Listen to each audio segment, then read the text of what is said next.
നവകേരള സദസ്സിന്റെ വിജയത്തിൽ പ്രതിപക്ഷത്തിന് അസഹിഷ്ണുതയെന്ന മുഖ്യമന്ത്രി പിണറായി വിജയൻ. യൂത്ത് കോൺഗ്രസും നടത്തുന്ന അക്രമം നാടിന്റെ സംസ്കാരത്തിന് യോജിച്ചതല്ലെന്ന് മുഖ്യമന്ത്രി കുറ്റപ്പെടുത്തി.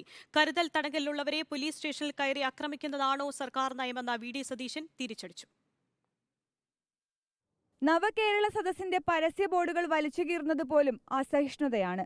അക്രമം നടത്താൻ യൂത്ത് കോൺഗ്രസിനെയും KSUവിനെയും പ്രേരിപ്പിക്കുന്നത് കോൺഗ്രസ് നേതൃത്വമാണ്.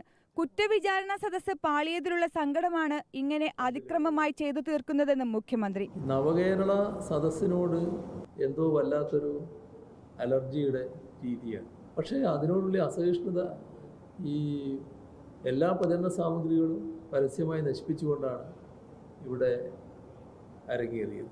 പ്രതിപക്ഷ നേതാവിന്റെ മറുപടി ഇങ്ങനെ: മുഖ്യമന്ത്രിക്ക് പോലീസിൽ പോലും വിശ്വാസമില്ല. വീരവാദം മുഴക്കാണ്. ഇത്രയും ധൈര്യമുള്ള, ഇത്രയും ധീരനായൊരു മുഖ്യമന്ത്രിക്ക് എന്തിനാണ് 2200 പോലീസുകാരുടെ അകമ്പടി? രാജ്ഭവനിലേക്ക് നാളെ സംഘടിപ്പിച്ചിട്ടുള്ള മാർച്ചിൽ ബാക്കി കാണാമെന്ന് KPCC അധ്യക്ഷൻ K. സുധാകരന്റെ പ്രസ്താവനയ്ക്കും പിണറായി വിജയന്റെ മറുപടി. പുതിയ പ്രയോഗം മുളകുപൊടി കരുതി അത് പോലീസിന് നേരെ പ്രയോഗിക്കുക. ഇത് ഇരുമ്പ് ഗോലിയാണല്ലോ ഇവിടെ ഉപയോഗിച്ചത്. അതുകൊണ്ട് എറിഞ്ഞാൽ എന്തായിരിക്കും അവർക്ക് നല്ല നിശ്ചയമുണ്ടല്ലോ. ഇതെല്ലാം പോലീസിന് നേരെ ഉപയോഗിക്കാനാണ്.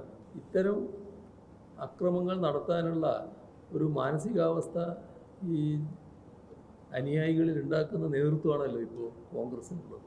റിപ്പോർട്ടർ, തിരുവനന്തപുരം.